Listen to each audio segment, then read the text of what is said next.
Computer science videos here today to show you guys in tutorial 2 of programming in CSS3, CSS syntax. Without further ado, let us start the video. So in this tutorial, you need to have access to a Mac computer. So now we can go into some detail of what CSS syntax really is. If I go to the dock, go to Launchpad, go to Microsoft Word, for the moment, open up a blank document,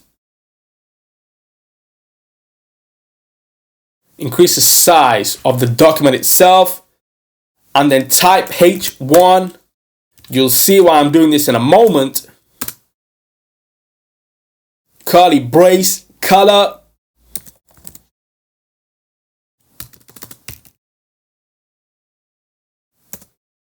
colon, blue, semicolon, font size,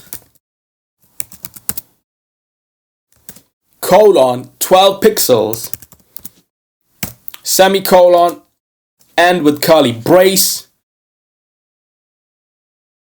And now we can explain what we have on screen. A CSS rule set consists of a selector and a declaration block. H1 itself is the selector.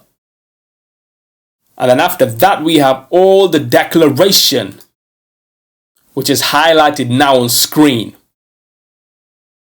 Color is a property, blue is a value, font size is a property, 12 pixels is also a value. So the selector points to the HTML element you want to style. The declaration block contains one or more declarations separated by semicolons.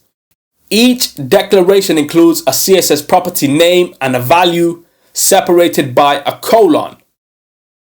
A CSS declaration always ends with a semicolon, and declaration blocks are surrounded by curly braces, which we have on screen.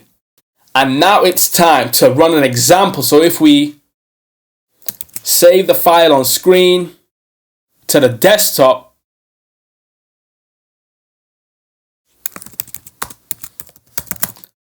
CSS syntax, save for the moment, quit Word, go all the way down to the dock, go to Launchpad, search for the application text edit,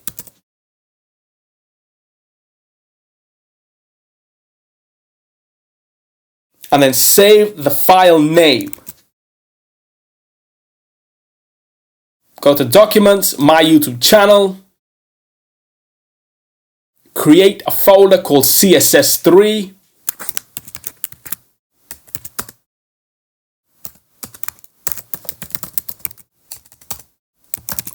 CSS3 tutorials, create. We are now in the folder. Change the file name to index.html.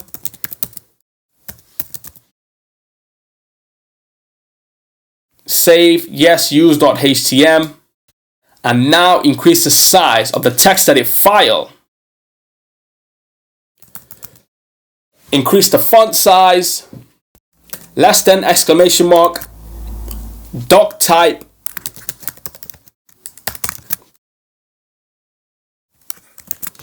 in capital HTML, close that off,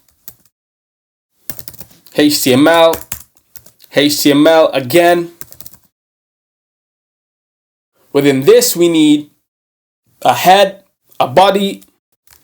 We can have title if required to, but not for this tutorial. Go into the body of the text file and I'll type in less than P, greater than hello world, less than slash P, end that paragraph off. Bring in another paragraph. These paragraphs are styled with CSS.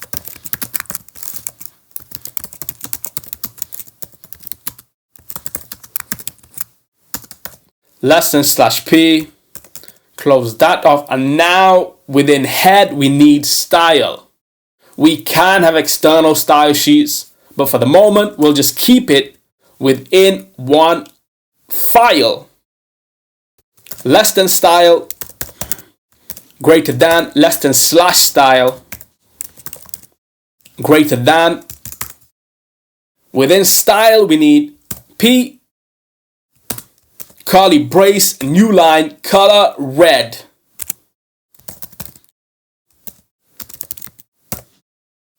New line indent, text aligned to the center.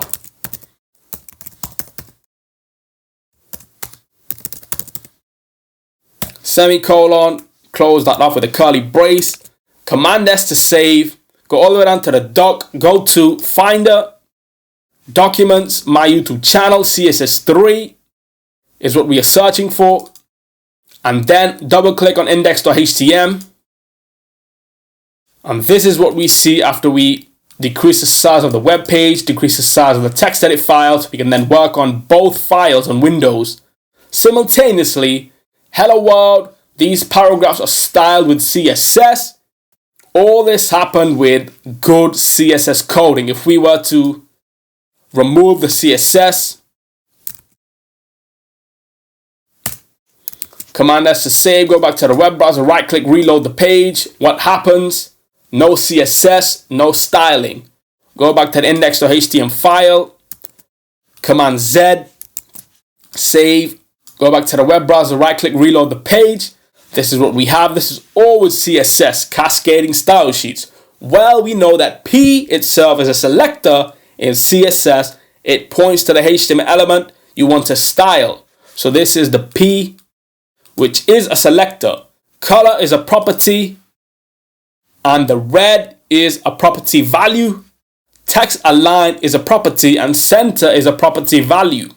So we can quit Safari, quit text edit. That's it with this video. I'll see you guys on my next tutorial. Thanks for now.